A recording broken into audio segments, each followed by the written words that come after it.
Welcome to Sunday Live. Thank you, everybody, for joining. And another great week, another great guest here for you. Hope you're staying safe out there in COVID land. You know, these glasses, it's funny. They always rise up on this side, and it drives me nuts. But when I go to have them adjusted at Costco, they tell me that they're perfectly fine because they line with the eyebrows. But I'm always like wanting to tweak them.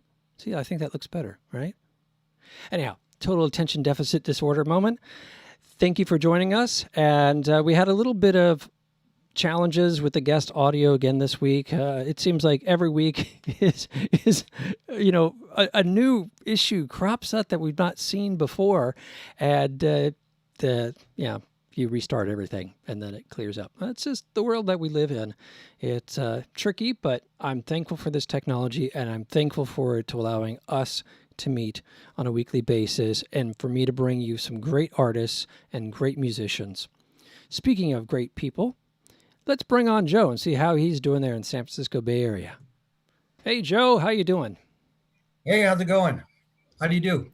Going all right. We had some sun today up here in Seattle, and I enjoyed that and got out into it. It was about 50 degrees, so it's cool. But hey, I'll take sun, cold or warm. Yeah, there's a slight haze of the pretense of a thinnest veil of overcast, but the sun had no problem breaking through it. So there was a definite risk of tan lines today, although the nights have been colder. Cool. I think I have adjusted, though, to the shift. In October, I was saying on a previous episode that I was really having a challenge with all of a sudden dark and cold so soon in the season. But after a week of wanting to sleep every day, I seem to have settled into it. I would welcome such a challenge. I think it would perk me up. There's something bracing about the autumn chill, and I'm checking my watch and think, okay, it's half past Halloween. Where the heck is the autumn chill? You should text my wife. She loves it. She's it's so great. She's a runner, and she had sort of dropped off the treadmill during COVID and just got back on top of it. So she loves it. She's like, get that autumn chill and the leaves are changing. I can get out and I can run and not overheat. So, Well, I went for a bike ride just up the hill to get groceries before the broadcast tonight, and I wasn't gone that long, and it's just like maybe an entire half mile up the hill and back, and I'm still very slight glow of perspiration from the ride, and I can't wait for it to get cold. It's the twilight is out there. My bedroom window's teasing me. With any luck, it might get cool. Not so. What do you want? Spoiled Californians, right? Yeah. Everybody around here is like, what are you talking about? It's warm still. The snow hasn't started falling. That was strange last year when I looked out the window and snow was falling, but I'm at sea level. Hadn't experienced that before. But it was really cool, and we live on a nice little street with neighborhood, and all the neighbors get out their snow shovels and the sprinkly stuff, de-icer, and it's a very snow? communal thing. What? You have snow? Oh, not yet, not yet. Last year. So we'll have snow in December, perhaps January, but probably still have it again in December. The deer in my neighborhood are still running around with Tommy Bahama Hawaiian shirts. See, that's what I was thinking. And wildlife. I don't know if I've been talking to you about the wildlife situation up here because we're in a wooded area. I thought it'd be teeming with wildlife. I'd be fighting off raccoons to get out the front door. And no, it was for the first 6 months, there's no wildlife. And then all of a sudden there was an explosion of rabbits. And there were rabbits in everybody's yards, and we'd go around counting rabbits. And I was like, where are all the squirrels? I'd occasionally see a squirrel, not very often. And then this last month, boom, squirrels. The month before was our eight-legged friends everywhere. Spiderwebs, beautiful spiderwebs. Unfortunately, you walk out the front door, and between any two posts, there was a web. So Had to disturb those folks to get out of the My house. But my motorcycle. I was talking to someone. There was I think it was 6 months ago. There was a bear just up the street that went for a walk through the neighborhood, and Alex on her last run saw a deer, and the one before that she saw a bald eagle. So I guess the fall is the time for the wildlife. Yeah, the that mountain lion of late that came around the house about a couple of weeks ago. Um, well, I saw it again. Oh, I okay. I slipped it a 20 and it left me alone. Just like going clubbing in San Francisco back in the day. Yes, I assured him I was on the guest list, and he said, "Okay, well this time." Well, speaking of guest lists, we do have a guest this week, and that is Eve Fleishman, singer, performer, and instructor. Eve not only has put out a string of albums, live performances, but is also a yoga instructor. And she's been at each Balanced Breakfast live event when we had the conferences and whatnot. She'd come and do like yoga for musicians, which I thought was awesome. You know, loosen up your neck so your vocal range is expanded. Get ready to stand there for an hour and belt. Very cool stuff. So with no further ado, I'm going to bring Eve on. Hey, Eve, are you out there? Yes, I'm here. Hello. Hello and welcome to Sunday Live. I am coming from the deepest, darkest Seattle. Where are you hailing from? I am right here in kind of the middle of Manhattan, Midtown Manhattan, East Midtown, Midtown East. Did you hear that news the other day? The guy that fell through the sidewalk? I saw the headline, but I didn't read it. It said it fell into a hole and it was infested with rats. Yes, yes. Ooh, ooh. Little shades of George Orwell's 1984, folks. Yeah. I wonder if Ooh. he was looking at his phone and he fell in a hole. No, I think the rebar underneath the concrete had rotted away, and there was Oh, underground chamber down there where the rats were in the sewer system or something, and literally he just standing on the concrete and it gave way and he. oh my So gosh. be safe out there. I think I need to read more into that and make sure I'm paying attention. Watch standing by the bus stops and looking at your phone and yeah. Anyhow, but I've been to Manhattan a couple times. Very cool. It must seem like a ghost town now. It's a very interesting time to move here. My husband and I just moved here in January. So, of course, I'd been to visit New York City a handful of times in my lifetime, but I've never lived here before. So I think it's quite different from how it normally is. Yeah, I think everywhere I've friends in Europe and throughout the United States, and everybody's talking about each city. How is it different? How's the culture changed? And a buddy of mine in Paris, he's like, Paris is usually like Barcelona or Rome. I mean, it's a bustling place, and so I imagine Manhattan has that bustling aspect, so it's even more dramatic the shift there. Oh, yeah. I mean, what I keep telling people is just imagine being in one of the largest cities in the world where there's no tourists. Mm. So that's what makes it so interesting is you walk through Central Park and pretty much everyone you see, you think, well, this is a local person because there's no tourists here right now. Um, so, I mean, I think that's a pretty unique time for the world, right? Yeah. So, speaking of tourists, and you got to go over to Portugal. Now, that was not as a tourist, but did you guys get a summer place there? I can't get my story straight. I was talking to Joe about it earlier. We were, in the past year and a half, uh, I went to Portugal 5 times. It was pretty exciting. And my husband Mark and I decided we wanted to buy a place overseas, a vacation home. And I just jumped on a plane and went to Portugal by myself Wow.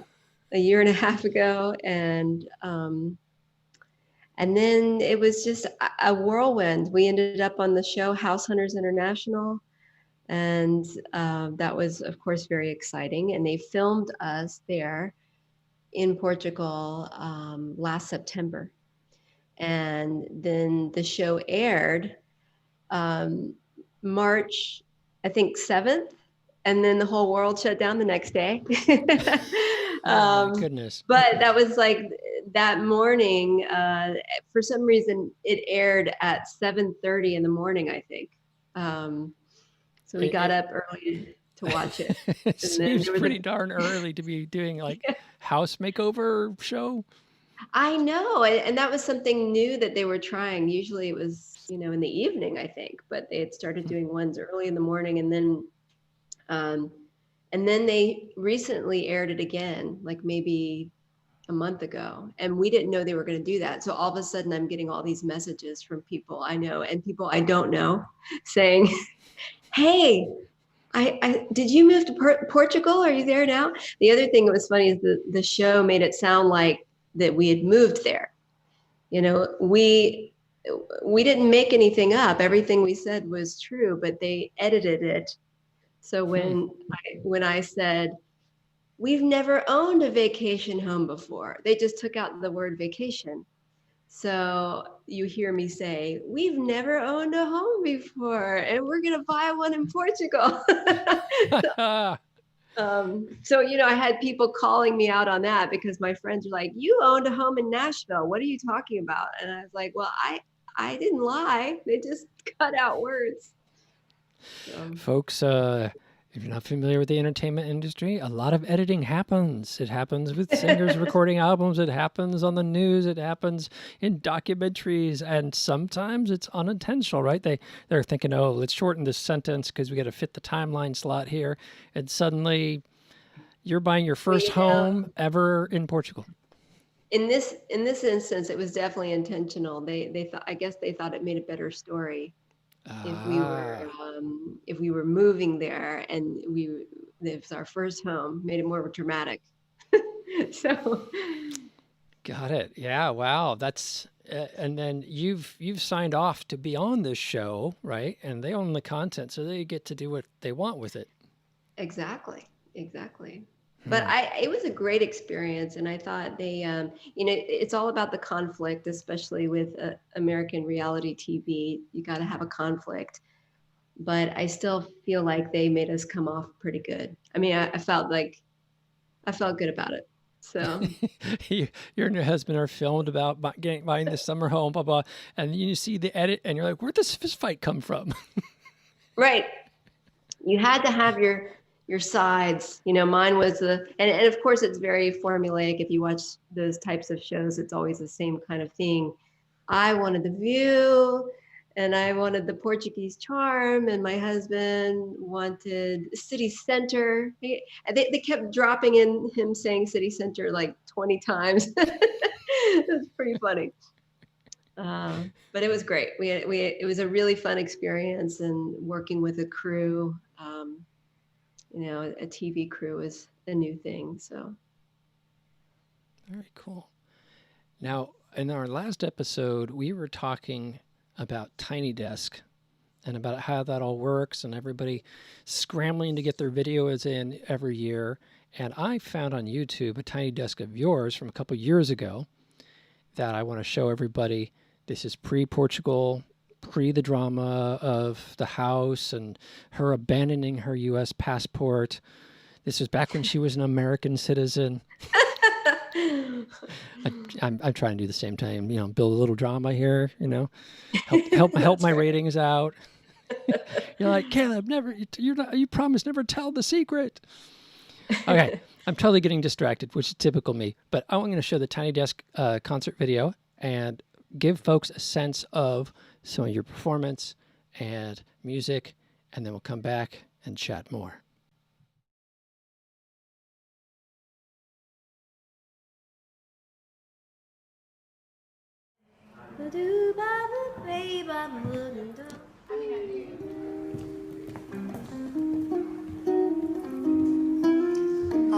name is Fleishman, and this is my song, You Gotta Go Through.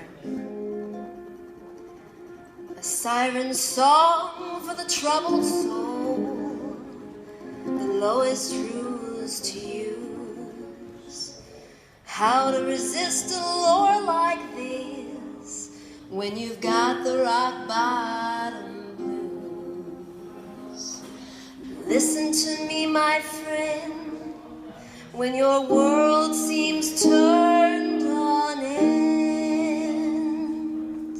1, 2, 3, 4, there's just no way around it.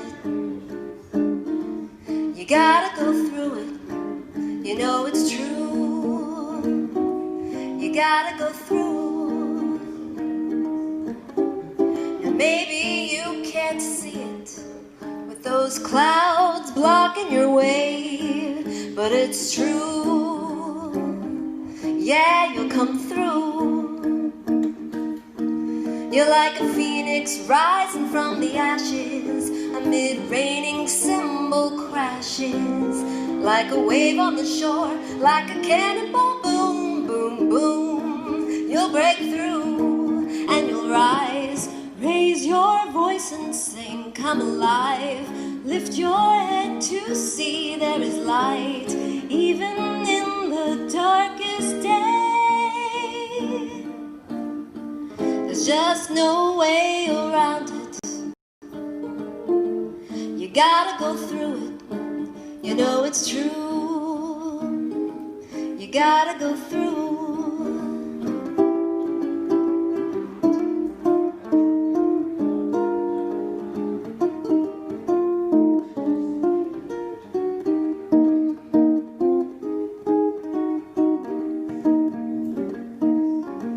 You're like a phoenix rising from the ashes amid raining cymbal crashes. You're a Rocky Balboa, an ark-building Noah, a kicking kangaroo times 2.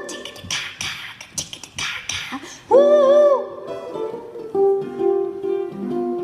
Ba-da-ba-ba-day, shoo-doo-da-da-ba-ba-day, shoo-doo-doo-ba-day, shoo-ba-day-ba-doo-dee-ba-doo-dee, shoo-choo-ba-doo-bee, ba-da-ba-ba-day, shoo-doo-da-da-ba-ba-day, shoo-doo-ba-day, shoo-doo-ba-day-ba-doo-doo, shoo-doo-doo-doo, and you'll rise. Raise your voice and sing, come alive.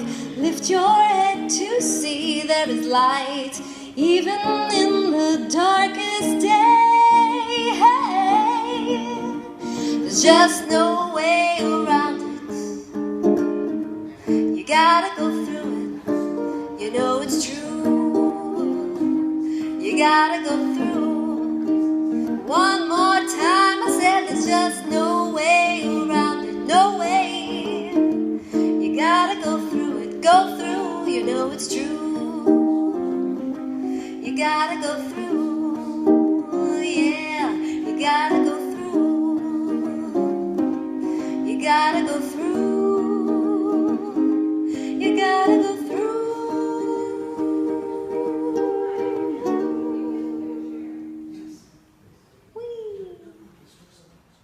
Good thing we had this desk here so I could put my glasses down.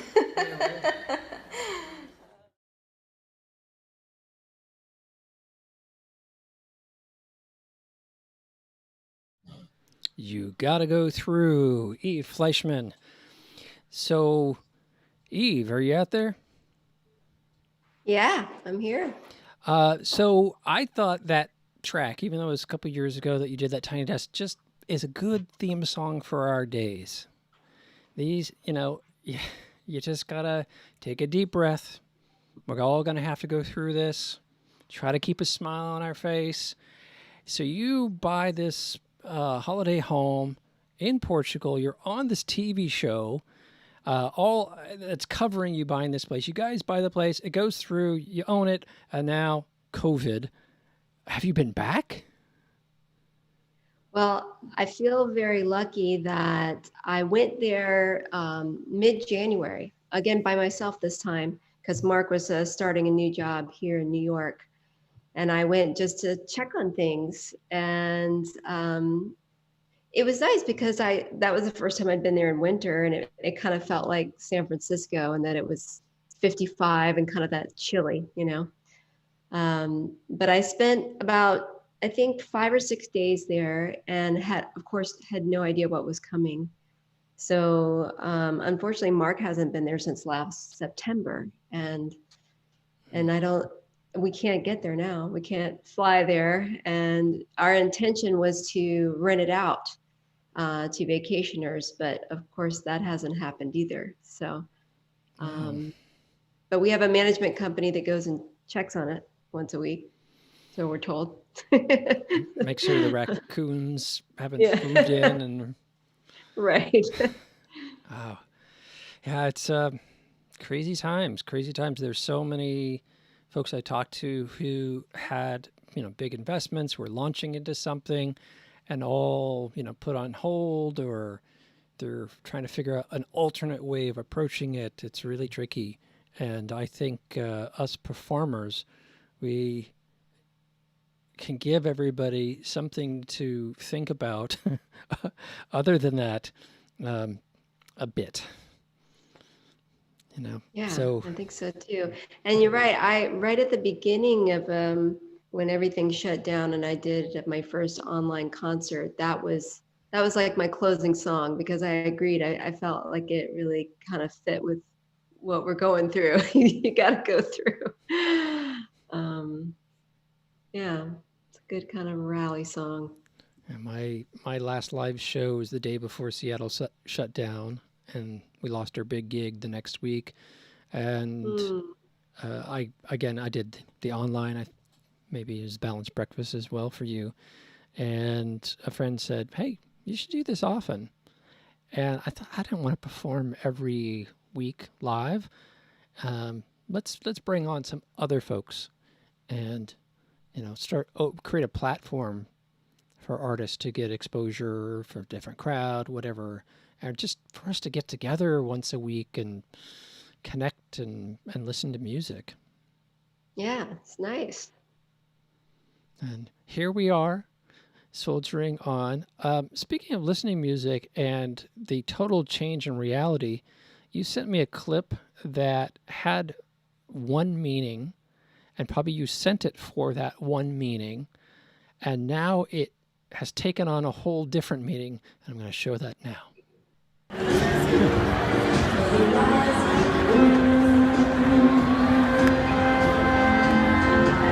That's my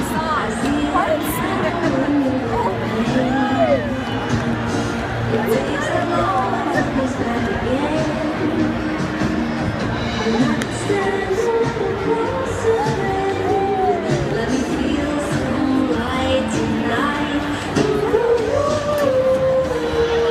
I didn't know if he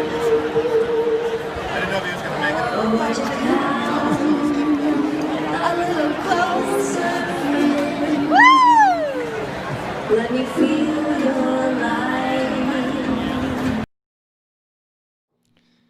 So, Eve, tell us a bit about that story, about how that came about, and man, did that feel so strange to watch that video under current context. Yeah, right. There's 40,000 people there.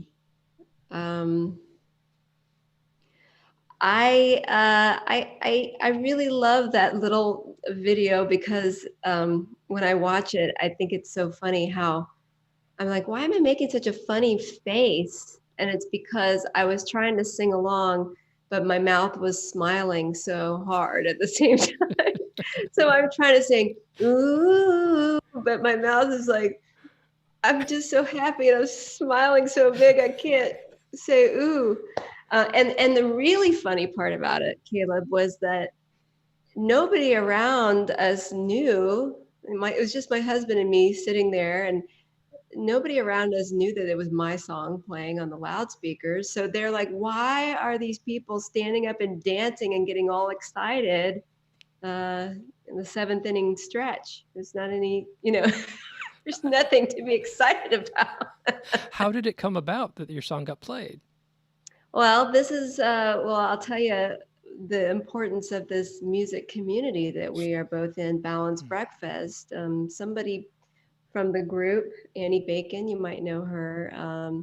She just posted something on the Facebook group one day about how the music director for the Giants was looking for local artists.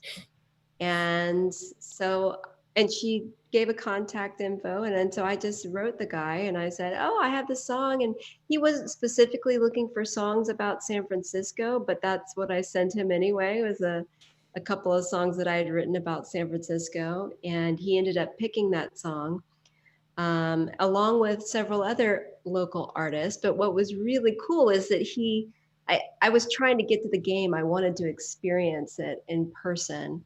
And I was teaching yoga that day, that morning. And I wrote to him and I said, I can't get there till, 12:30. Is it going to be too late? And he said, yeah, you're going to miss it. He said, but you know what? I'll play your song again during the 7th inning stretch. So they actually played my song twice during the game, right at the beginning before it started, and then in the middle. So I missed seeing my face and my name on the big Jumbotron thing, like the picture of me.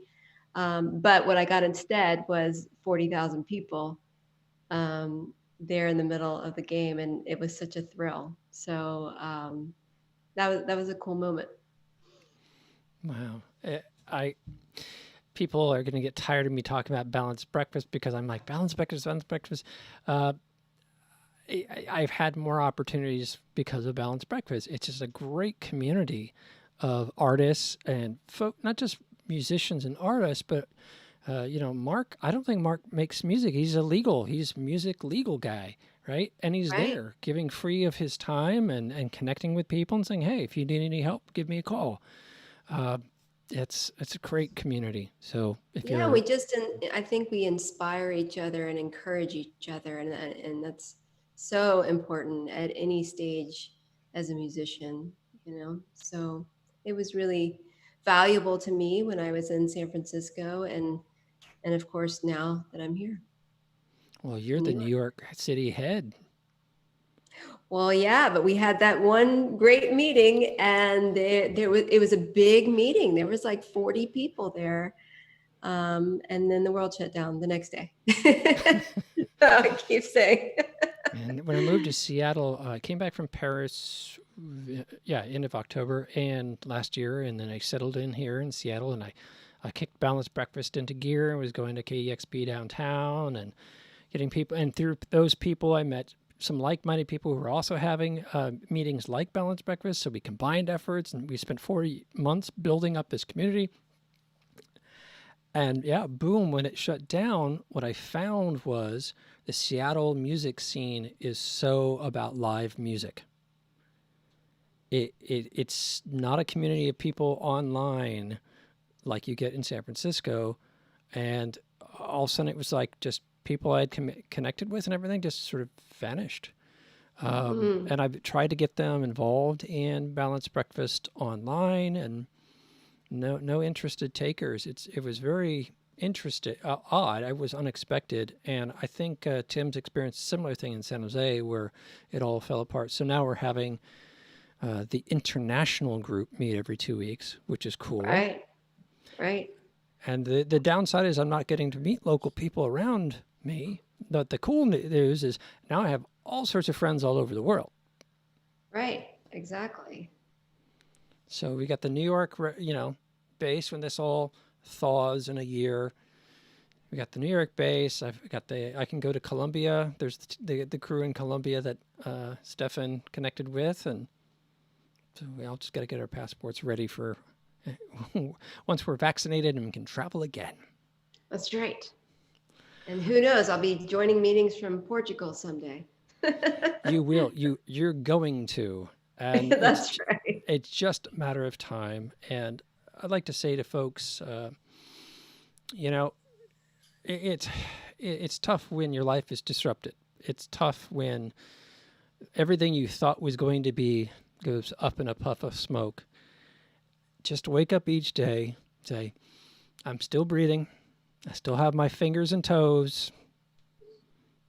Whatever your criteria is, and get out there and just keep going. There's a Buckminster Fuller who invented the geodesic dome. When I was a kid, it was all the fad to have on the kids' playgrounds these domes made out of triangles. Epcot Center in Florida Disneyland, again, was the geodesic where you used triangles to create a sphere. There's a story about how he got started with this whole triangle thing. Was he had gotten to the point he had felt he was a complete failure, had a wife, had a kid, and like a long story short, he's on the bridge, he's going to jump, and a little part of his brain said, okay, you've already jumped, you're already dead. So this vessel is extra. So you can let go of everything because you're dead. Now go do something with this vessel.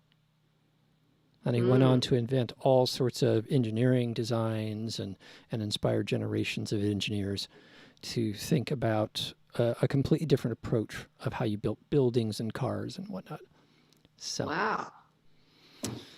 when you think you're out, let that version of yourself go out, and then let this version go do something awesome. Yeah. What an incredible story. So, you've been in San Francisco. You're now in New York. You got the place in Portugal. But there's a little song about Tennessee coming up. Did you live in Tennessee? I did. I lived in Nashville for 7 years. And I was very sad to leave, as you may be able to tell from the song. All right, well, we're going to play that for everybody, and we'll come back and find out a little bit more behind this track.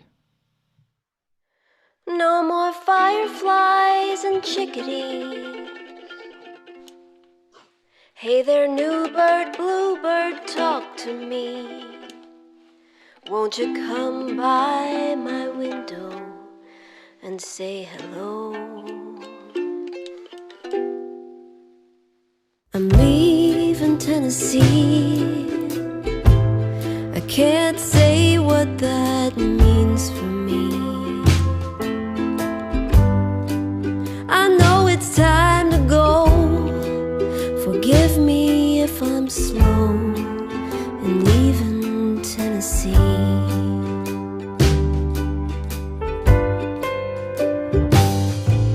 I'm leaving Tennessee with 7 years of memories, from summer sun to snow. The cadence and the flow will stay inside of me. One more night at the Ryman, and I'll close my eyes and be on that stage. Take a walk through the park, see the Parthenon in the dark, a ghostly haze, hey, and leaving Tennessee. I wonder what's ahead of me. To friends I leave behind, you're in my heart and mind. You'll always be with me.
down this lonesome corridor, a deja vu. And I'm sure tomorrow brings a beautiful surprise for me. I know I'll be alright, just give me this night to mourn.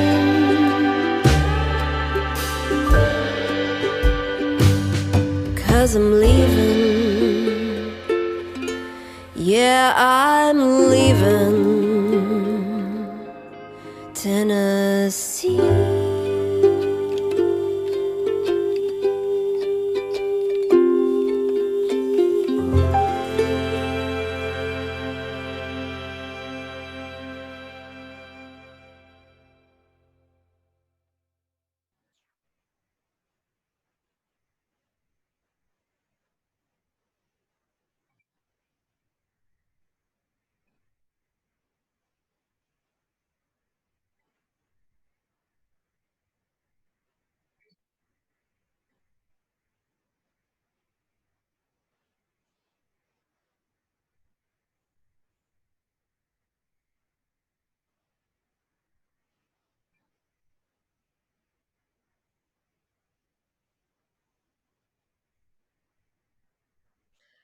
Yeah, I've lived in San Francisco twice, and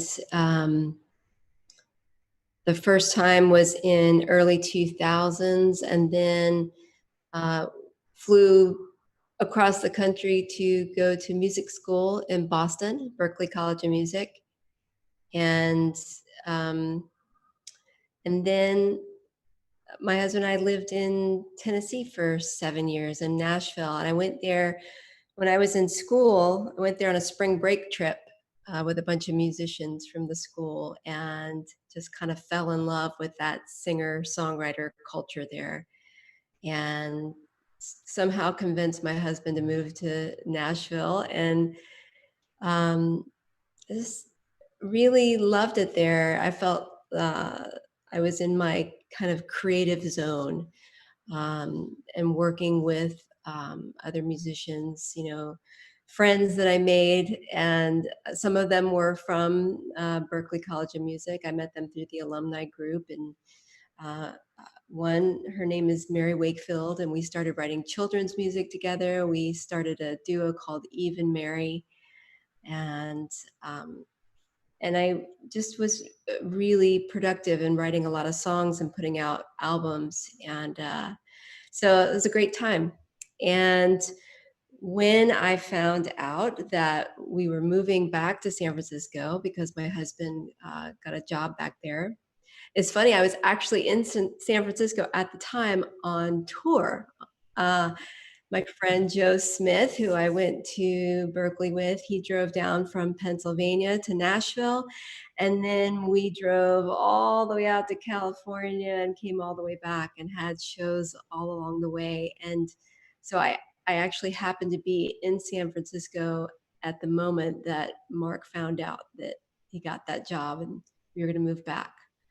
And I was not ready. I was not ready to leave Nashville, and I sat down and I wrote that song when I got back to Nashville, and it took me a while before I could perform that song without tearing up because it was really sad for me to leave Tennessee. But as you were talking about before, kind of a death and a rebirth. I think that's what happened with me there. It's just like I had to have another birth and come into a place where I was loving San Francisco, and I made it there for sure. So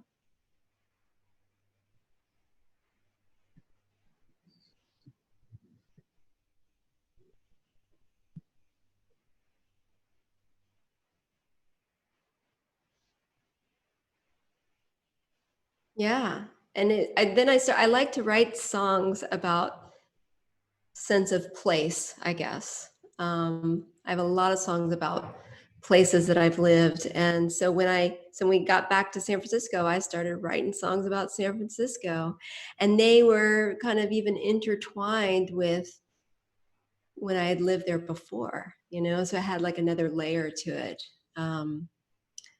So I'd say I have a lot of songs about California now too. Yeah. I grew up in Gainesville, Florida.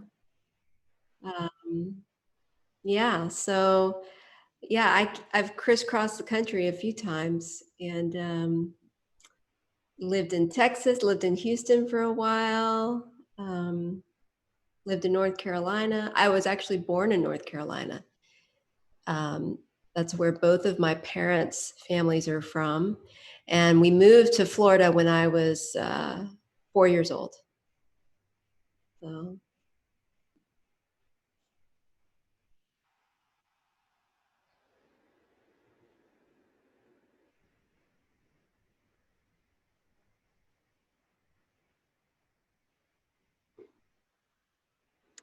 definitely. And one thing I'm looking forward to is getting to know some musicians in Portugal when I finally get to go back there. And I'm always looking for those connections.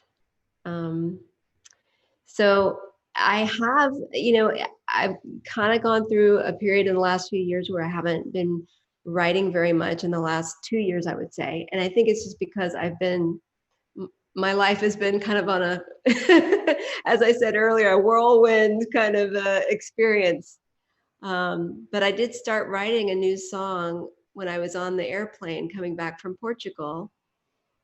It just started coming to me, and I'm trying to write it down in the dark because it was the middle of the night, this really long flight, and I'm trying to sing it into my phone, but there's the sound of the airplane, and I got back to San Francisco, and I'm singing this song in my head for a long time, and I thought there's something missing here. And then it just turned out that it needed a verse about New York. That's what it was missing. So I do have a new song, and I can't wait to get it out there. It's still in here right now, but it mentions San Francisco, it mentions New York, and it's infused with Portugal. So,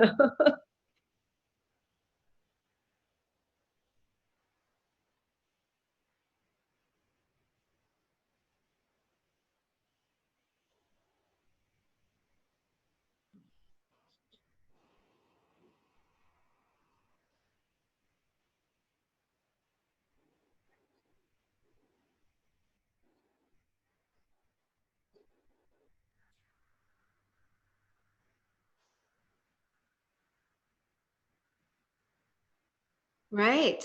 That was definitely true.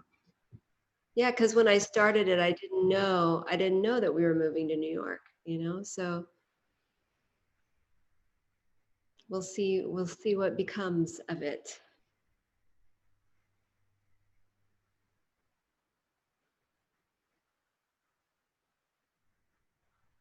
Yeah.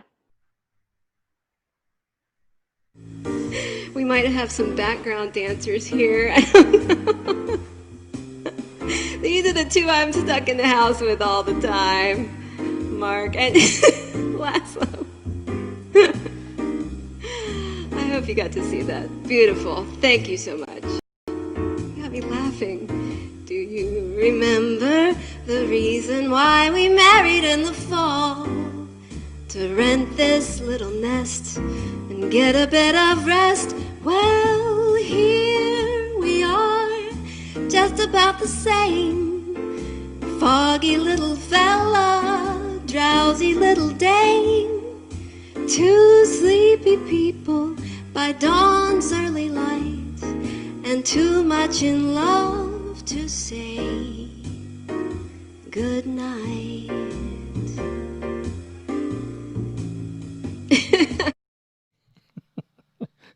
I love that clip. So that in your apartment in New York? Yep, that's it. It's just right there. So that's the current lockdown reality in that captured in that clip. That's where I'm spending most of my time these days. Yes. Well, I'm looking forward to hearing the new song and hearing new material. Folks, look out there for Eve Fleishman. You have a couple albums. I'm sure they're on Apple Music and Spotify and stuff. So you have that brand that folks can look up.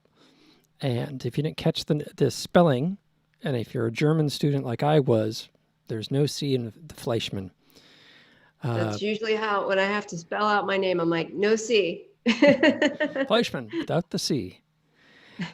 And then the duet for the kids' songs, that was the first album I got from you. I think my mother still has a copy of it.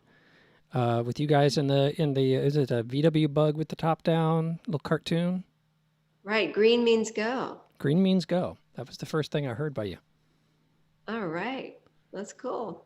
And that's under Eve and Mary, and it's spelled Mare. So it looks like mare, but it's Mary. Got it. So I always spell that one out too.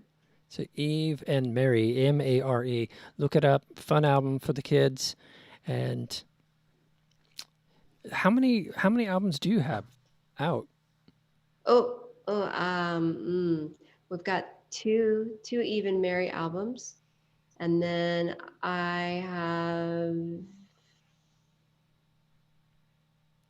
3 solo albums out, 2 full band albums. I have an EP with voice and ukulele, and I'm missing something. Oh, I have another album, which is the Singing in the Tank. Oh, we're going to get to that in the after party. Yeah. We have a stick around, folks, for the after party. We're after party is the segment of the show where we loosen our shirts and we go a little more artsy. And the tank was unexpected, and I'm looking forward to hearing your story about how that came about. Yeah. Well, it is the top of the hour, so this is the time I call Mystic Moment. Welcome, everybody, to Sunday Live, and joining us this week with Eve Fleishman. And this week's theme is swing. For regular viewers, you know I challenge our listeners to do little changes in their life, approach things a little differently, open up a door. You've heard Eve talk about her journey and how doors have closed and doors have opened, and doors have been opened and then stuck there, floating in the air. We all feel that way, especially right now. So, swing. What is swing? Something in the backyard, something on the porch. In music, it's the ability to be flexible but precise. So a lot of people think that there's these two opposites. You're right on, you got the note perfectly right, you got the beat perfectly right, or you're sloppy, you can't sing, can't hit a note. And yet, on either end, someone can say, that band's falling apart. And on the other end, you could say it's so tight that it's lost its humanity. And in between is swing. That's where you've got it really down, but you're also flexible, and you can blend the two. This last week, my back stiffened up and was bugging me, and I'm thinking about swing. How can I loosen up that back? Don't worry about things so much. Try not to overwork. Give yourself some flexibility. And as we do that in our bodies, we do that in our minds. Add a little flexibility. I like to say, talk to someone you disagree with and just listen to them and challenge yourself not to say anything back and just listen and absorb. Find someone that disagrees with you who's willing to do the same thing. It's amazing the swing that will start in your mind. You're watching Sunday Live with our guest Eve Fleishman and my ever-present sidekick, Joe Price. If you have comments in the chat rooms on Facebook, YouTube, or Twitch, you can enter them. They'll appear here in the show, and we can get questions to our guests. Or if you have a compliment on their work or want to find out more about their work, do post messages, and I'll pass that on to the guest. We are at the top of the hour, which means it's after party. the time where we explore the artist's more non-mainstream side. So I like to say after party is, I'll show during the main part of the show all the stuff that's very straightforward. You have your traditional standards that you're doing and your original songs, either in a country style, but I think always with a bit of a jazz feel. And you study at Berklee College of Music. Did you focus on jazz while you were there? Oh yeah, that's where I learned how to write jazz charts, and I took classes on repertoire, learning those old jazz songs. I had actually been in, when I was in school the first time, when I was just a kid, I went to Florida State University, which is where I met my husband. And I was in the FSU Jazz Pop Ensemble there. And that was really the first time that I heard jazz. The first time I remember hearing jazz. I was like, what is this ancient music that I've never heard before? And that's when I started really liking it. And I think, going to Berklee was really about learning how to communicate with other musicians. But what I got out of it was learning how to write those charts, learning to swing as best I can swing, and learning the scat, all those kinds of things. So I just ate that up. It was a wonderful experience. But yeah, jazz has become one of my loves for sure. I wasn't exposed to jazz until high school. My mom introduced me to Hank Williams Jr., Hank Williams Sr., really honky-tonk kind of country, Elvis, Patsy Cline. That was my mom's jam. And then my dad's jam was Neil Diamond, Gordon Lightfoot, this sort of country rock.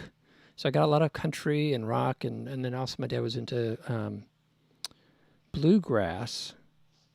But it's not the kind of bluegrass I hear now that's very fast. It was more like, I don't know, kind of laid back and folksier than folky. So that was my background, was hearing that stuff. And then obviously the Beatles were a big influence on me, and that opened me up to all the British music that has been such a big influence on me. ABBA, big influence on me from the idea of music marketing. They're brilliant.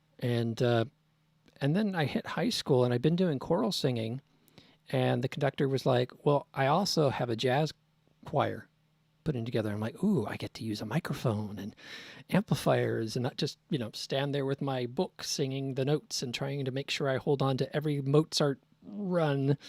And so I started singing in jazz choir, and we certainly did all the covers. Manhattan Transfer was popular at the time, so they were a little kind of new wave jazzy.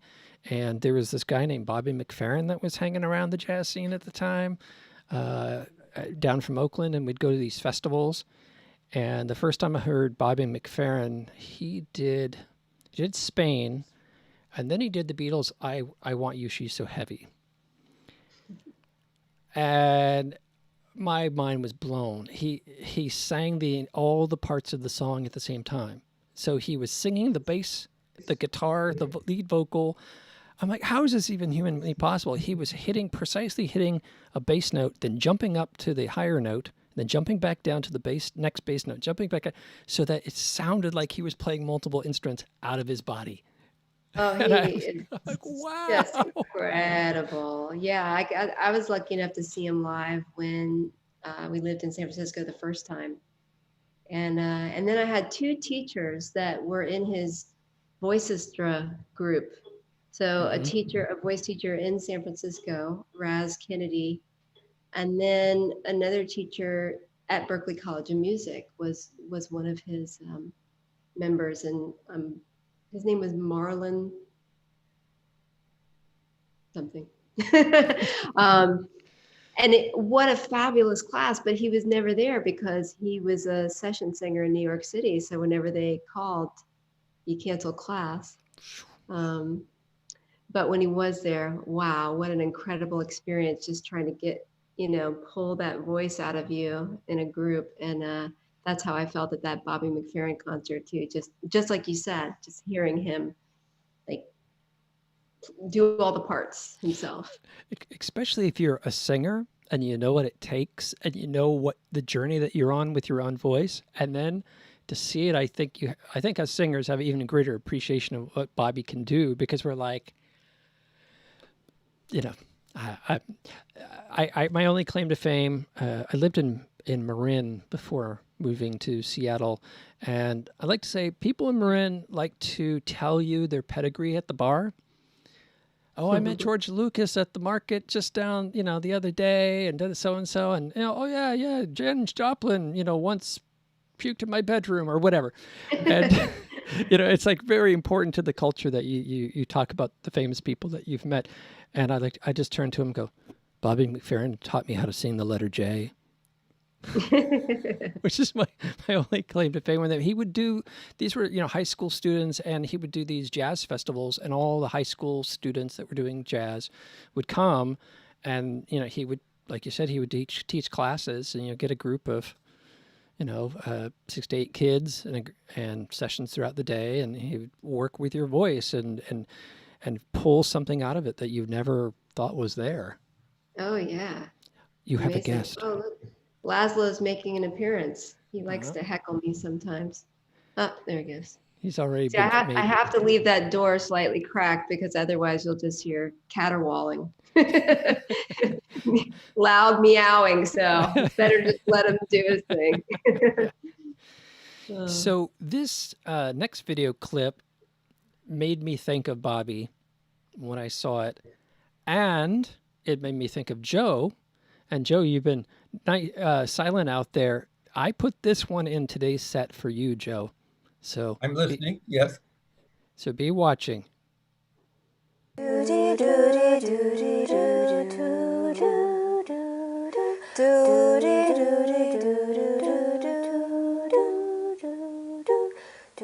All around me are familiar faces, worn out places, worn out faces, bright and early for their daily races, going nowhere, going nowhere. Their tears are filling up their glasses, no expression, no expression. Hide my head, I wanna drown my sorrow. No tomorrow, no tomorrow. And I find it kinda funny, I find it kinda sad. The dreams in which I'm dying are the best I've ever had. I find it hard to tell you, I find it hard to take. When people run in circles, it's a very, very mad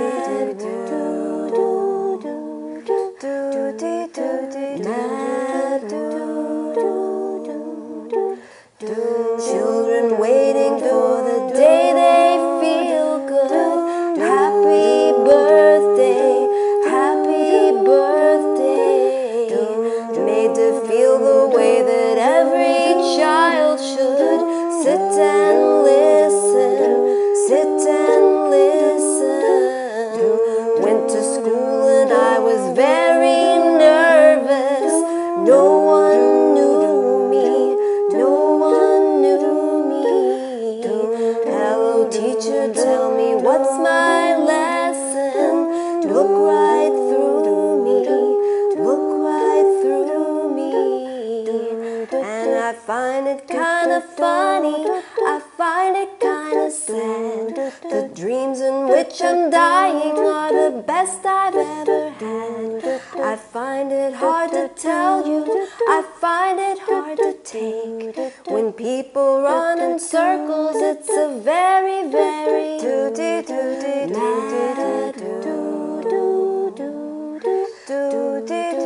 mad enlarge your world, mad world.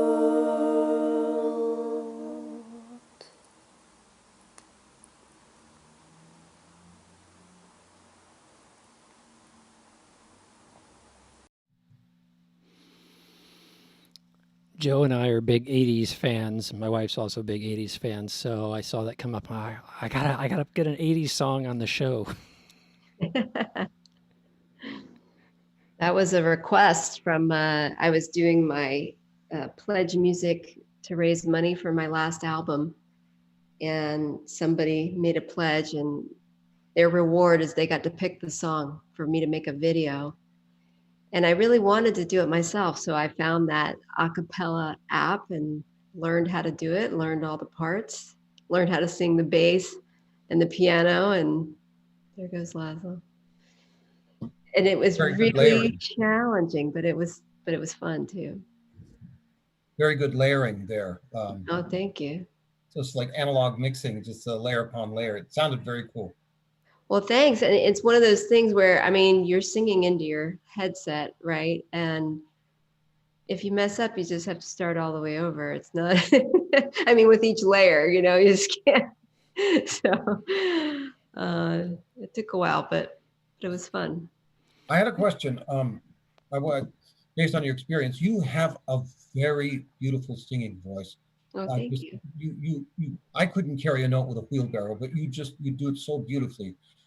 I wondered, however, also, you have your experience in yoga. Do you draw from your experience in yoga in terms of maybe breath control to enhance your singing?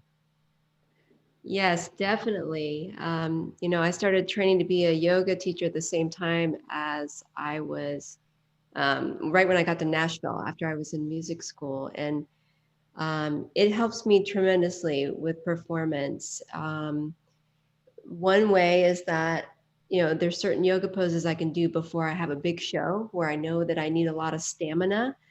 So there's like grounding poses I can do, like tree pose or half squat or whatever, that help me feel strong in my legs so that I can stand for a long time.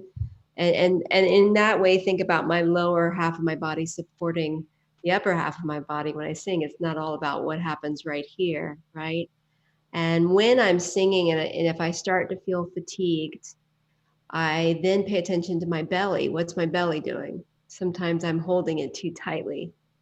Usually if I feel fatigued in my voice, I am holding it too tightly. So I remember to let it go. And then just breathing techniques in general just help you to be able to hold the note longer. But yeah, it definitely informs my singing. Well, the lower abdomen and the diaphragm and whatnot. Yeah, and I think most people, I mean, I don't know if I want to say most people, but it seems like a lot of people, myself included, tend to, you know, hold your belly in. But when you're singing, I mean, think about opera singers. You gotta let there be space in there. You need room for your lungs to fill with air when you take that inhale. And if you're holding your belly tight, then you are missing out on a lot of that because that diaphragm has to move down to make room for those lungs to fill with air. It shows because it seems to have you have this deep resonance about you. It's not your voice, your tone is not at all shallow. It's very deep, very resonant, and as you say, it sounds very well grounded. So and Well, thank you. You know, I feel like now I'm way down in the lows and I've lost some of my highs. I used to only be able to sing high.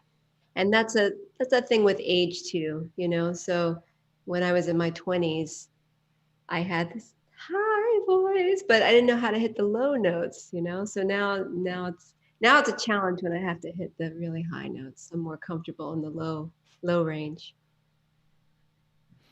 When I was in elementary school, I started off singing in choir through, yeah, I think that's 7th to 8th grade, junior high. I was a soprano. Mm. And I arrived in high school a baritone. So I hear vocal changes. It's interesting how it changes over time because now my voice is actually, as I'm getting older, it's going up. Mm. And I didn't expect that. It's just amazing to me. Like I'll get lower and lower, and I'm like, now I can hit a low D. Before G was as low as I could go, and now I can go even further. So it's like a marvel to me. But then at the same time, I used to be able to sing way up here, and in the 90s, my albums, I didn't go above middle D. I certainly didn't go above, I probably wouldn't touch F above middle C and anything. So it was all below that. And then I started studying with some speech level vocal trainers, Nancy Lake and one other person. And through that technique, it opened up that bridge around F sharp for me, which is about right there for folks who are like, what are they talking about? And now I find my lower voice is more raspy as I've gotten older, but I can go way up here. Wow. So I've got this really wide range now, but you can hear the rasp in my lower range. So quite often I find that I'm speaking higher and I'm singing higher parts because it's actually easier to be up here. I don't think my tone's as good up there, but yeah, it's interesting to be in this vessel that's constantly changing on you while you're studying an art. Right. Imagine someone stole your guitar every day and gave you a different guitar and said, learn it again. I know. Sometimes I'll sing songs that I wrote a few years ago, and I'm like, I wrote this song. Why can I not sing that note anymore? That's the way I wrote it. Frustrating. Voice is... all right, you musicians out there, plug your ears because I'm going to say something controversial. I feel that singing is like an instrument, and yet it's not an instrument, in that it is a part of your body, has no external interface and part. So literally what you eat, what you drink, how well you slept last night. Okay, sure, guitar might, different temperatures, you got to retune it. Different guitars sound different. But imagine you have the same guitar, and just because you walked in a room where there was a milkshake, your guitar played differently. That's what it's like to be a singer. Right, and singing outside or singing on a stage where there's like an air conditioner blowing right at you or whatever you have to face. You can't control the conditions all the time. So, allergies, a bug flies in your mouth. I mean, you don't know what's going to happen. You have to burp, it's like, it takes another a great lot point. of time to learn how to control those things. As a singer, that's another great point.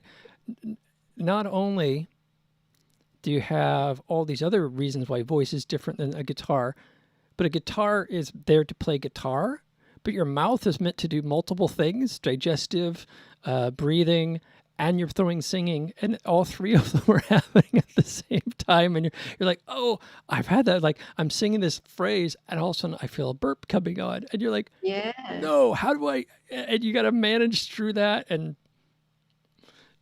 I know. There's a lot of challenges. So when people come to me and they're saying, singing's so difficult, I can't sing, I just tell them, BS. Singing is tricky. And you can sing, and you just have to play with it to open things up and find your voice and find your own space with it. And whatever that is singing and perfectly valid. Bob Dylan is Bob Dylan, and people have loved Bob Dylan for decades. And if you were born with Bob Dylan's voice, most people would say, could you please stop singing? Or you can't sing, and yet I think a lot of Bob Dylan fans feel the world is enriched because Bob Dylan didn't listen to, didn't have that coming at him or didn't listen to folks who might have told him to stop singing. Or Leonard Cohen too, you know what I mean? It's like you really do have to like embrace your own voice. And I used to sing much more in a classical voice. That's what I grew up with. And but it took me a long time to find my true voice. And one thing that helped was a voice doctor in Nashville who told me, sing like you speak. Singing is just speaking on a tone. And I think that helped me a lot because, he's like, keep everything here. Don't think about it being back here in the back of your throat, but like forward in the mask of your face. And like the smile, for instance, brings your sound more forward in your face. So if I'm performing or if I'm teaching a yoga class, for instance, and I start to feel fatigued, I start smiling because then it immediately brings my voice more forward. And that helped me find my voice because I feel like I sing much more relaxed and like conversational, I guess. Actors would agree. Actors would agree. They do the exact same thing. They exploit the nasal cavities and the palate as well. The power may come from the diaphragm, but the toning can come from the very front of the mouth and nasal passages. Right. And sometimes if I'm recording or rehearsing, and I'm, like right now I can feel like allergy stuff going on, right? It's raining outside. I have the raspy thing going on. But sometimes I'll just put a finger on my nose while I'm singing, and that helps me keep it here too. Or you could do, sing like this. But you can't really do that on stage, When you're singing for a concert, you look a little weird if you do this or if you do this. But you can do it when you're practicing and when you're recording, and that way it helps you to feel it more there. And then when you're on stage, you just visualize that you got the finger on your nose. And it's feel funny you mentioned where it's at. I agree with both of you guys. My vocal voice, how that all opened up is when I stopped trying to sing like I was in choir that I'd sung since 4th grade. Right. And I met a teacher who said, speak it. Do you think Yeah. Lou Reed sings? Or is he speaking? What is he doing? Exactly. What a great example. And I went, I had never noticed that Lou Reed was, hey, babe, walk on the wild side. And I hadn't noticed that there were actual notes in there. Da, da, da, da, da, da, da.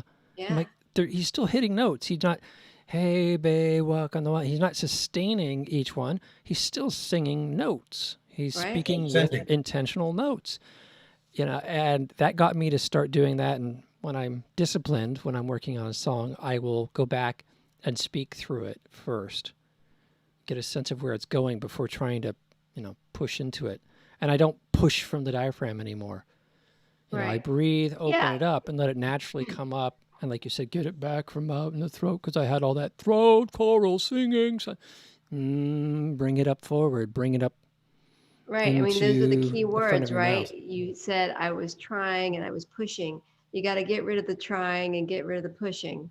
And instead, make it just feel natural, like you're speaking.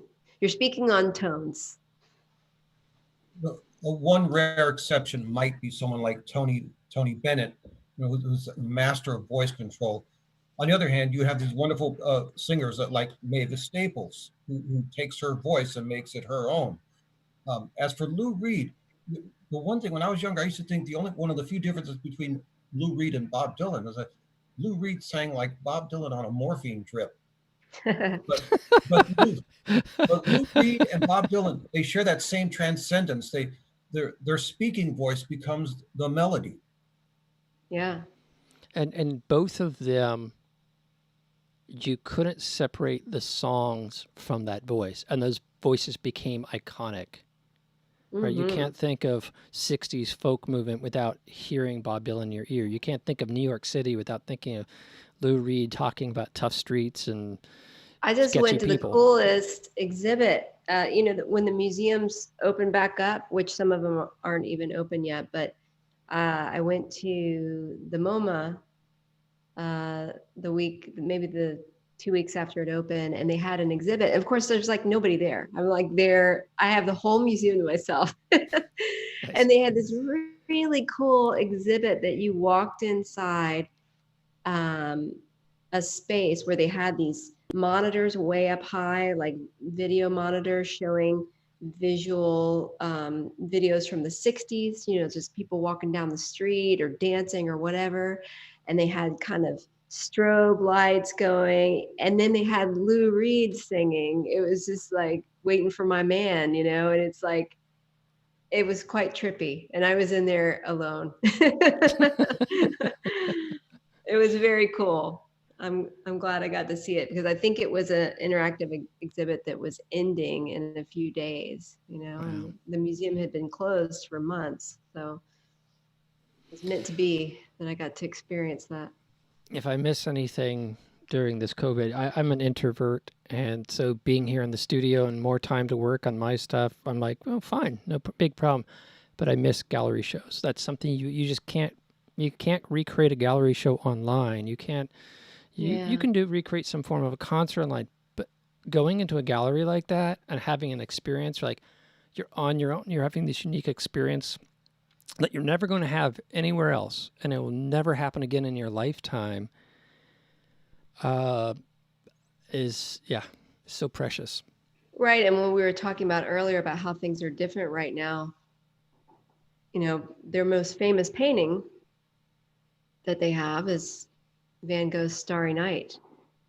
And so I went there to see that, and I had Starry Night all to myself. I mean, if you can imagine, like normally those rooms are swarming with people, right? And this was a Friday afternoon, and I was in there.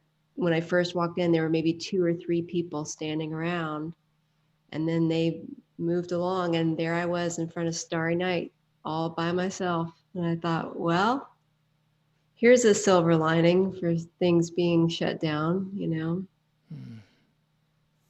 you imagine the Louvre being sparsely populated and getting right up next to the Mona Lisa without crowds? Right, right.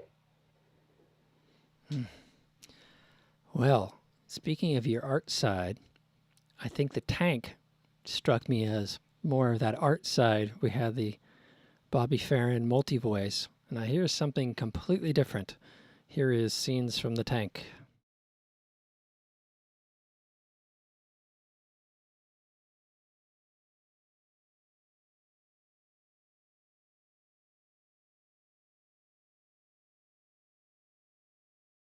We're in the tank. We're in the tank. It's windy. It is very windy. She's setting up for us.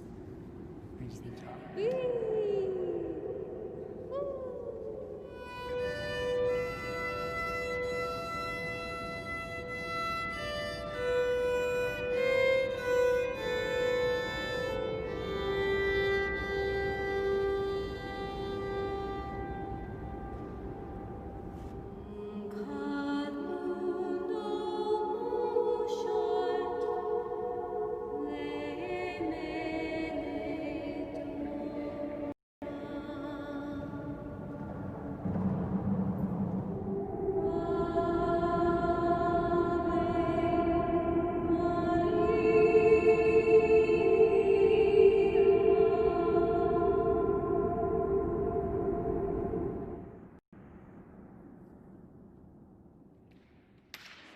But no one could hear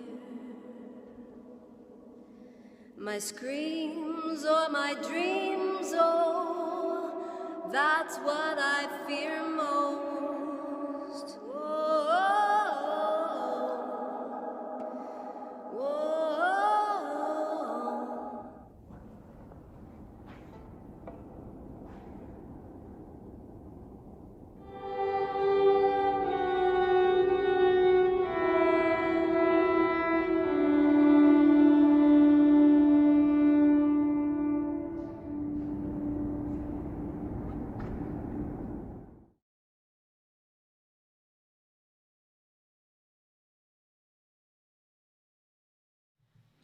So how did the tank come about?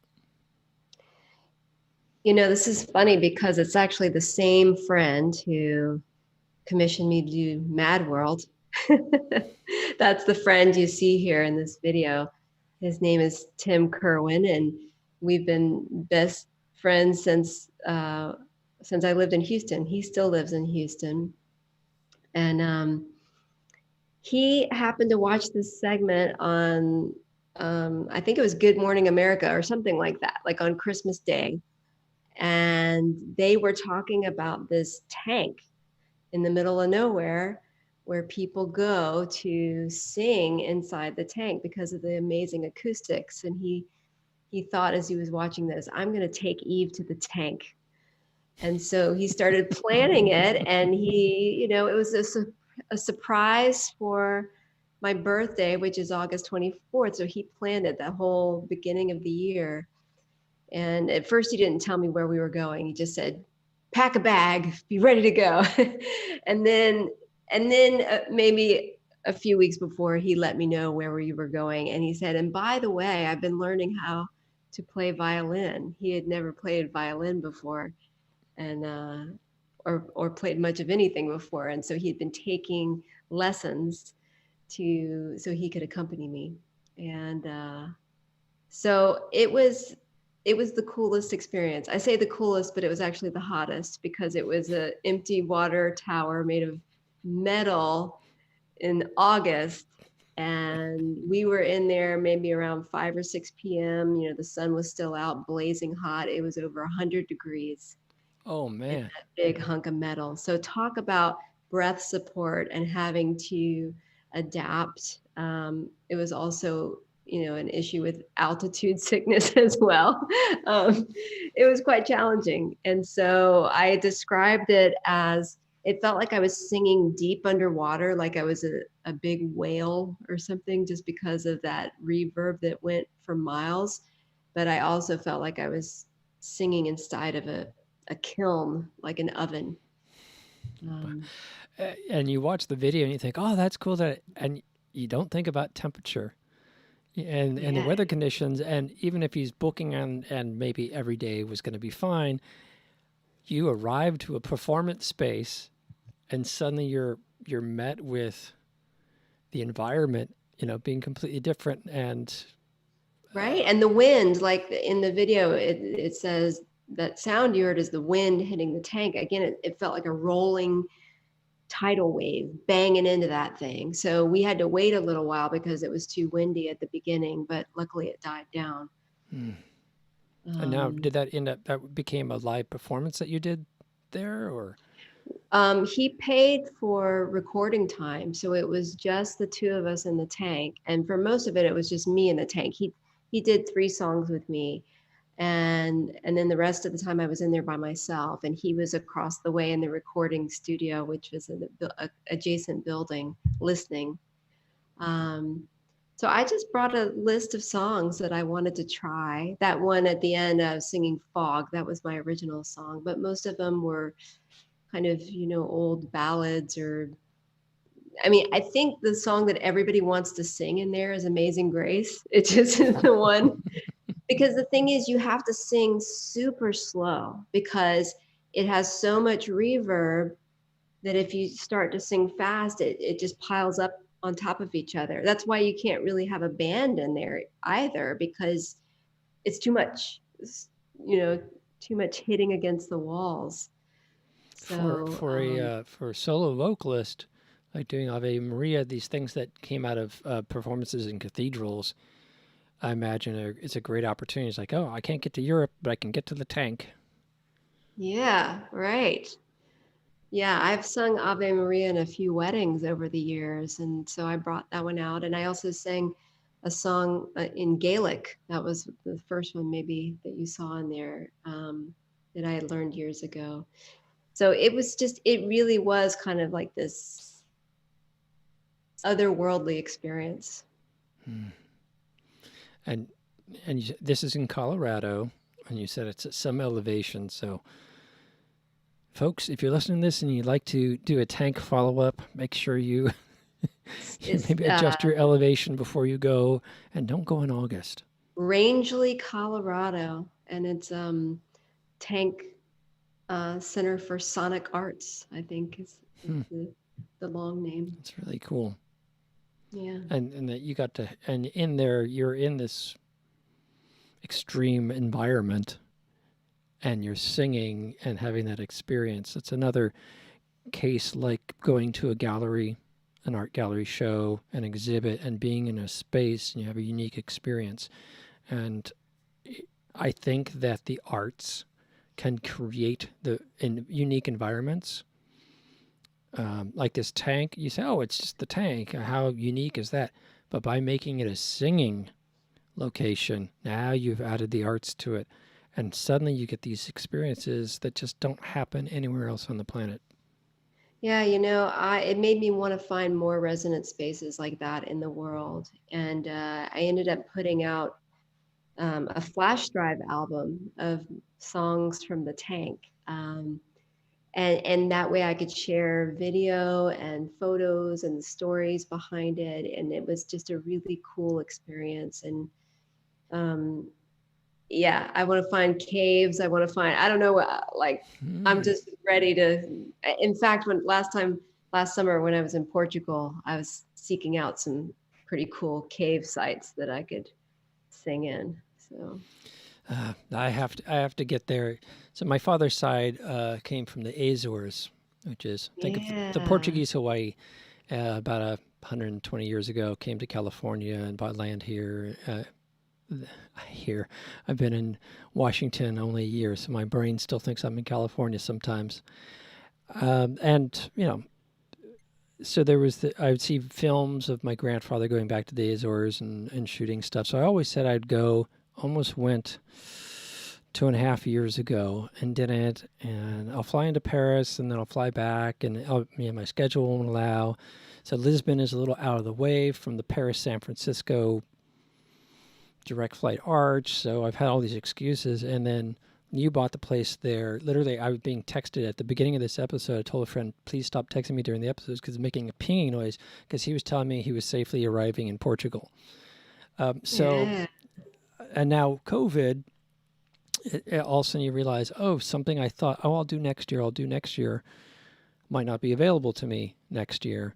But as soon as this thing passes, I'm going to put that high on my list of to-dos, is to go to Portugal and stop in at the Azores and feel the place. Because much like the tank, we can watch the video of the tank, but then you tell us what the experience is like of being there, really.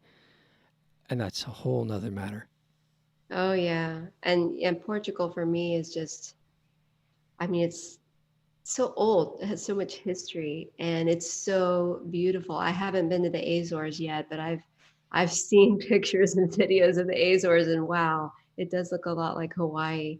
And I feel like the southern coast of Portugal, all the way on the west end, looks like Ireland. I haven't been to Ireland, but I've seen pictures of like the big massive cliffs into the ocean, and it looks like that. And then on the eastern side is all these crazy kind of formations out in the water and the caves and all that. And it's just incredible.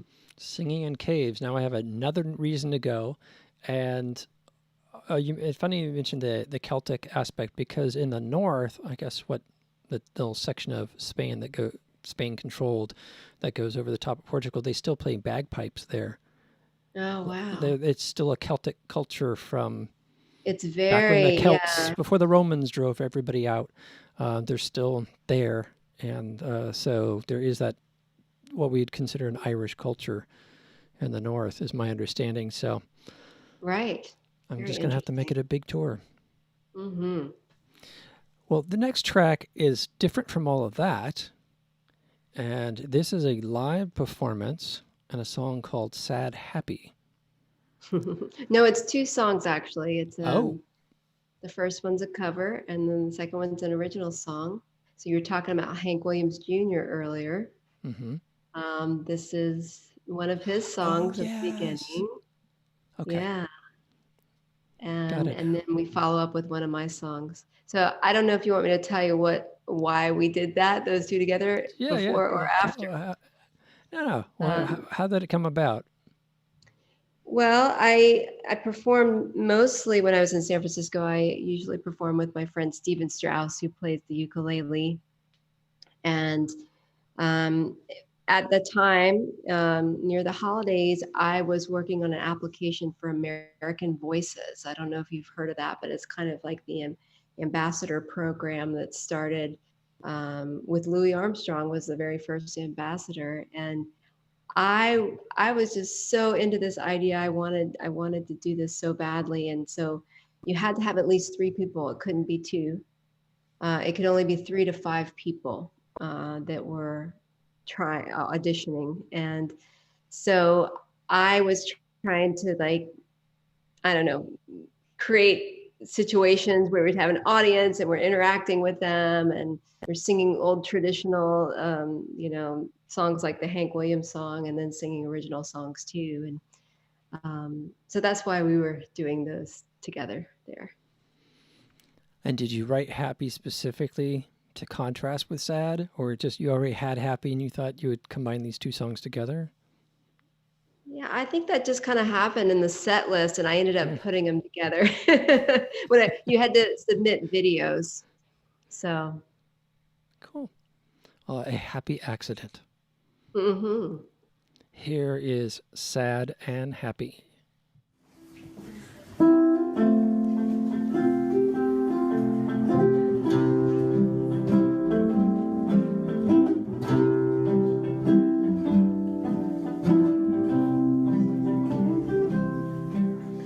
Hear that lonesome whippoorwill. He sounds too blue to fly. The midnight train is winding low. I'm so lonesome I could cry.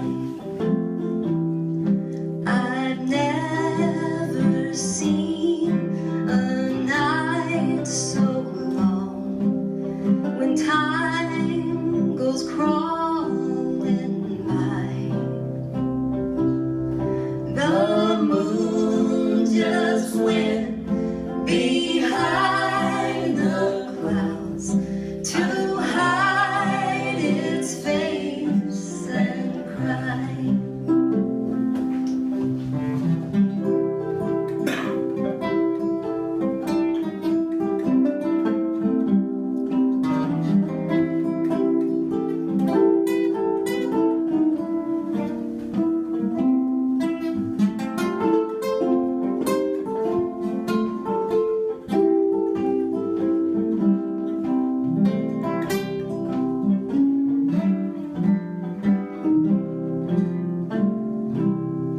Did you ever see a robin weep when leaves begin to die? Like me, he's lost the will to live. I'm so lonesome I could cry.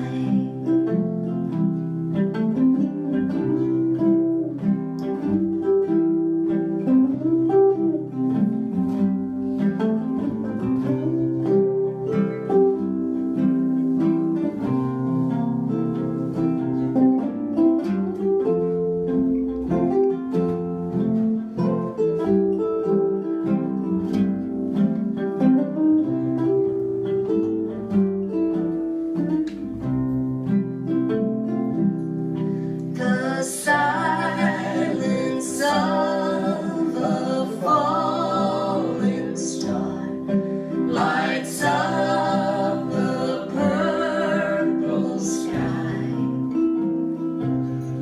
And as I wonder where you are, I'm so lonesome I could cry. And as I wonder where you are, I'm so lonesome I could cry.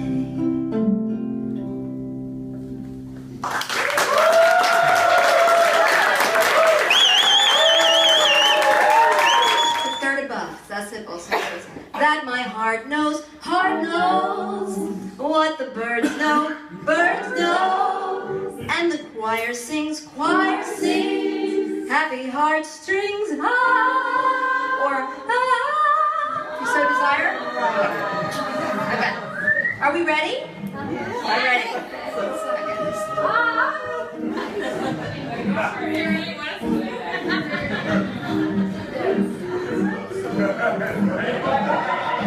I know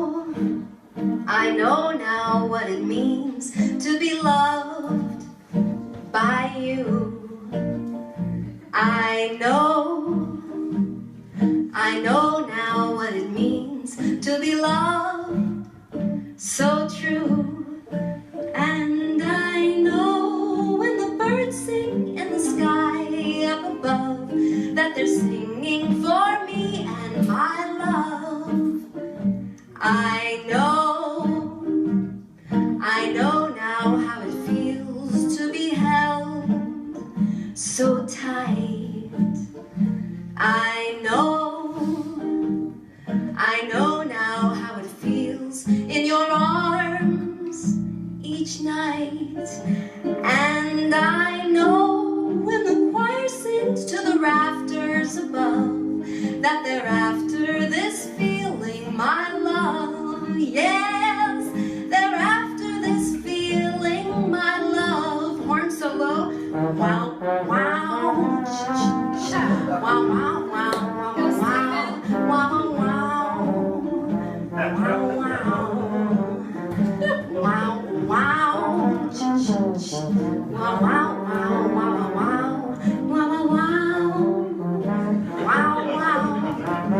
and I know every time my heart beats this refrain, that my heart knows what the birds know, and the choir sings, happy heartstrings, that I know, yes I know, you're my love. We got some more horns, right?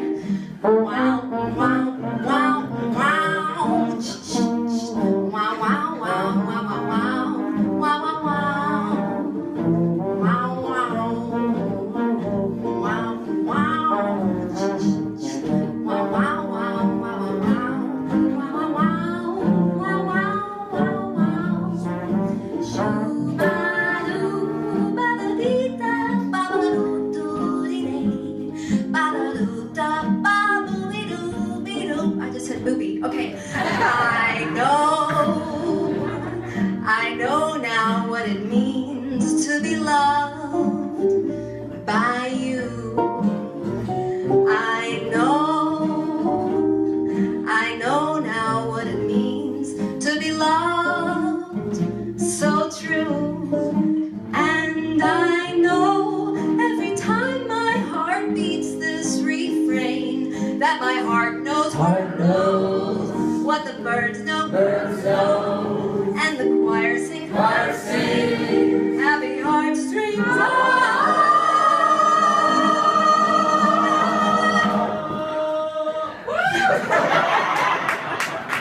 That I know, yes I know, you're my love. Ooh.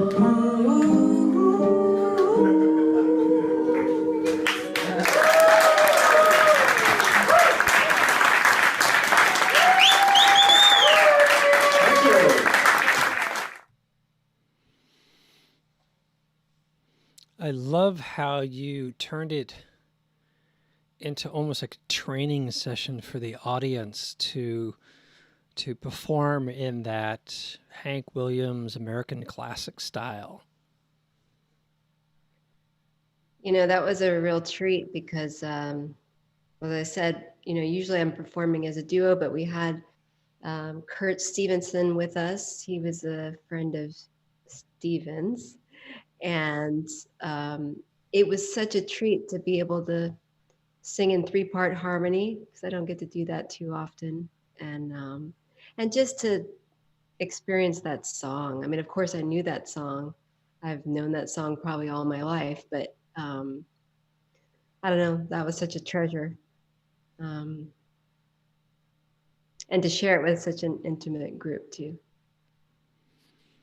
It looked like a very unique experience that usually you might only get with I don't know, maybe a string quartet, or you know, have that kind of seating, and that the audience, you know, obviously came to it as a very special event. Yeah, that was at my friend's house, my friend Ramy and Todd, and they would hold these special salons in their salon. And they were all really special, but I really enjoyed performing at those with, with an enthusiastic crowd, people who wanted to be there to hear the music. I've performed on very big stages, and I performed on very small stages or no stage at all. And I appreciate all of it when I feel the energy of the audience and the love of the audience. So I hear you. Speaking of big stage, we're not going to show the big stage video. There was some challenge with the audio. It's only out of one speaker, so I wasn't sure how it was going to transmit. And that was Carolina Girl. So I think in 2021, you have your new album out. I will do like a duplication of the audio and fix the audio in Carolina Girl, and we will do a follow-up episode because I thought that was really cool performance. It just, I wasn't, again, sure if it'd come out blank. Because out of these broadcasts, what happens is sometimes it takes both channels and mushes them together. So it's hard to tell. So I did have to put Carolina Girl aside, and I thought instead I would grab another one of these quad videos that you did. this is pretty new. Yeah. And I felt it, again, it captures a sign of the times, but leaves us on a hopeful note today.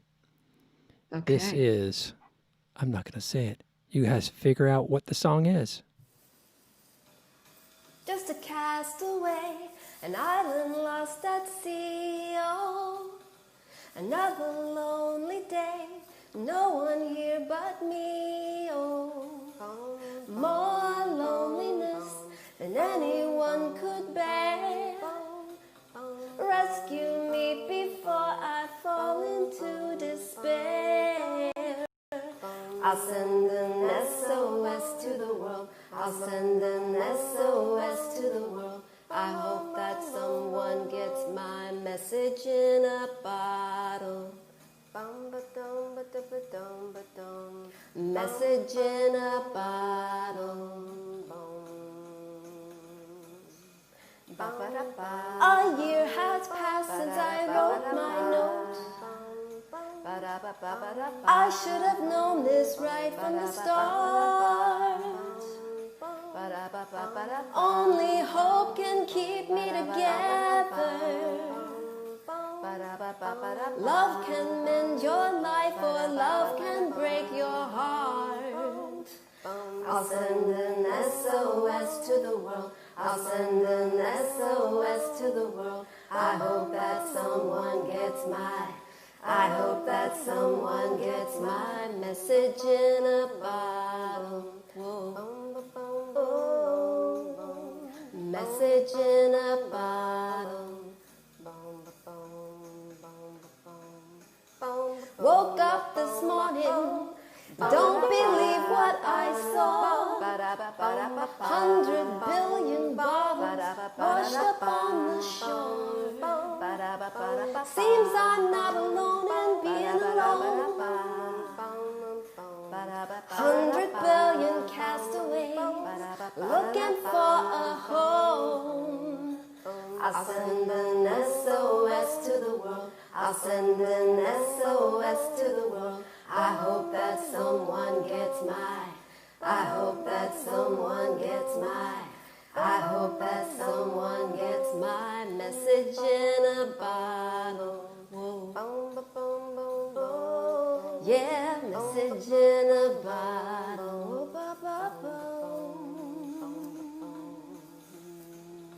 Sending out an SOS.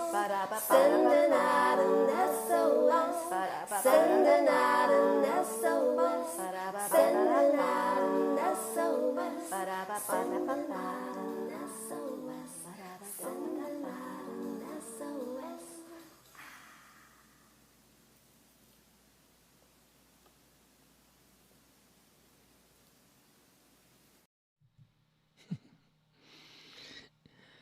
I felt that that was a really good sense of where we're at right now, about connecting and feeling disconnected at the same time and coming around and remembering. Now we're all in the same boat together. We're really connected in these challenging times, and we hear about division, no matter where you are in the world, to take a moment to recognize you're not alone and you're not really separate. And it's a community of people who feel just like you. Now, I have a question about this video. It has such a positive message, and yet I see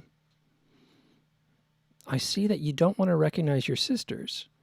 I mean, you all introduce yourself as Eve. You have 3 other sisters. I don't know if you're all twins or exactly, how that all came about, but you haven't said the whole show. You haven't called them out, give them credit. The 4 faces of Eve, right? Oh yes. I hadn't connected with that. That's great.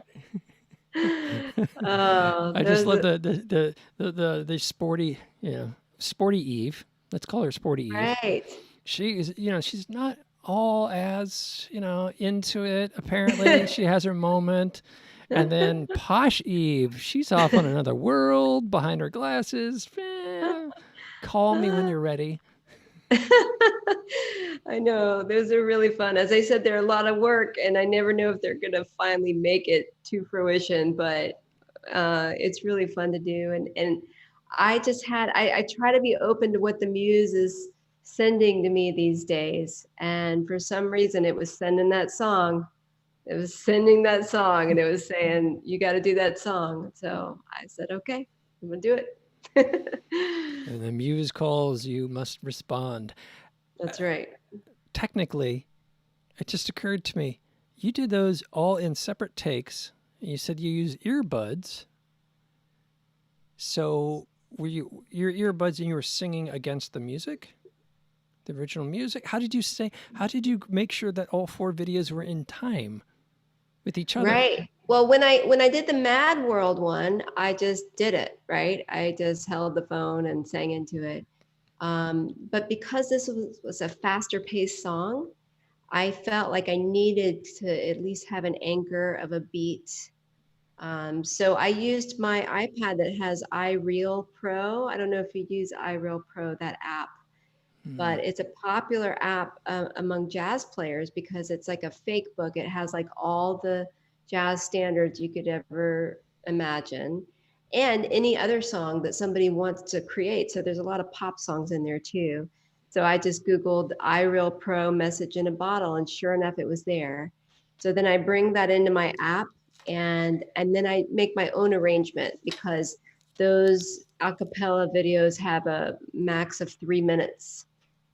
So, the original is longer than 3 minutes. So I have to figure out how to shape it in a way that it'll fit within those 3 minutes. And then the first voice, I had my headphones, but I was singing along with the iPad that was just playing out in the room.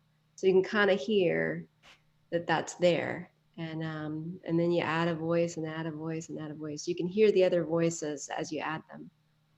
So you actually record into the iPad what you're doing? No, you record into your headphones. It's on the phone. Oh, but you were hearing the previous recording, you said. No, I was playing. I had my phone and my iPad, and I was singing into the headphones of my phone, but I was playing the iPad, the iReal Pro, just through the speakers, into the room as I was singing. So it picked up a little bit of it as I was singing. Got it. It's just amazing that the technology allows us to do this.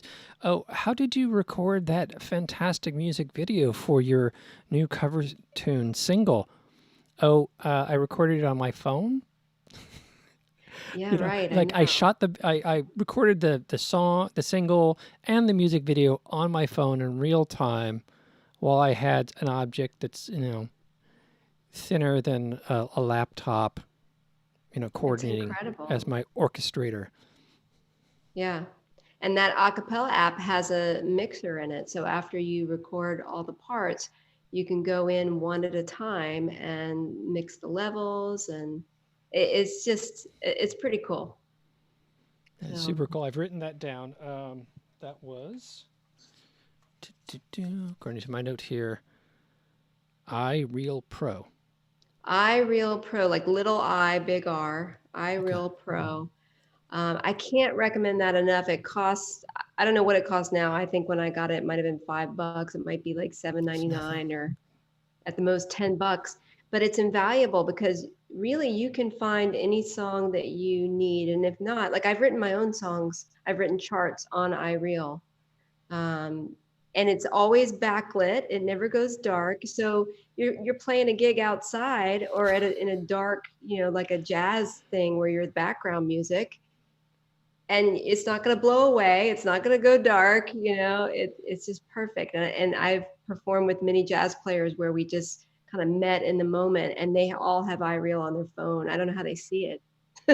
I have it on my iPad, but they're like playing and reading the chart on their iPhone as they're playing all these jazz standards. One pixel note. Yeah, crazy. How would you do that? How are you going to tell the difference if it's a whole note or not at that size? No, it's just chord. It's just chord charts. Okay. There's no So notes. it's calling out the chords. Mm-hmm. Very cool. I'm definitely going to look that up. I recognized last week that while I've done a lot of things this last year, I've not sang or recorded any original vocals. Before I took off to Paris to help a friend reboot a software company and then moved up here to relocate to the Pacific Northwest, I went over to a friend's house and we spent the entire day just recording vocals, like 20 songs. It's as much vocals so that we had this big backlog of material. And as I've been settling in up here and working and consulting with bands and doing everything else I'm doing, I was like, the vocals is, we're working on songs. So I didn't feel like a real pressure to create new material. But last week I started hankering for it. And we have a few more folk singles coming out and some more backlog. But I'm ready after a year of not doing a song. I think this is the longest I've gone without recording my voice. And so I think iReal Pro is going to be a good jumpstart. Yeah, give it a try. Hey, Joe, you've been very quiet this episode. You're just taking it all in as the two singers here. Yeah, I was just marveling about the advanced technology that makes for portability and cost effectiveness. You're basically you're walking around with Abbey Studios in your pocket, so to speak. Right. It's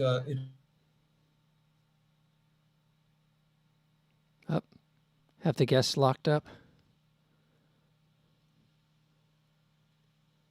It looks like that's the end of the show, folks. That the guests. If I knew some.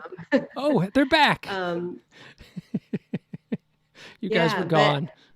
Okay. I was just saying that I can use that iReal Pro app to be my accompaniment in an online concert. It'll play the song for me, so it's not like having a real band, but it works. In a pinch. In a pinch. I love how you said it. It doesn't blow away or go dark. And I thought some other folks listening might not know what that reference meant. It's like if you have sheets of paper on a music stand, this is traditional. I'm assuming that you meant when lights go out, you can't see the sheet of paper. Right. And then the wind comes, you're at a wedding singing, and all of a sudden, whoosh, there goes your chart. And you said this technology is so multifaceted and really opens up a bunch of opportunities for singers. No least of it, folks, there are karaoke apps available for your smart devices. And if you think you can't sing, but you want to sing, they can help you too. Very good. All right. Well, you are on the East Coast. I thank you for staying into overtime so we could cover some of the stuff with the time difference with the technical difficulties at the beginning and to share with folks even more of your material. I look forward to having you back on the show, Eve, and hearing the new album. Joe, as always, appreciate your words of wisdom and support every week. For everybody out there watching, cheers. Have a great week. Stay safe. And we will see you again next week. Bye. Thank you. Good evening. Until next time. Thank you, everybody, for watching Sunday Live with our guest this week, Eve Fleishman. And check out her albums. They are available. There's Eve and Marie, spelled M-A-R-E, and Eve Fleishman, Fleishman.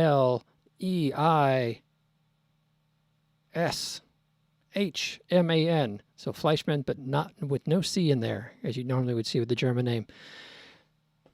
That's it. And again, stay safe out there, and we will see you next week.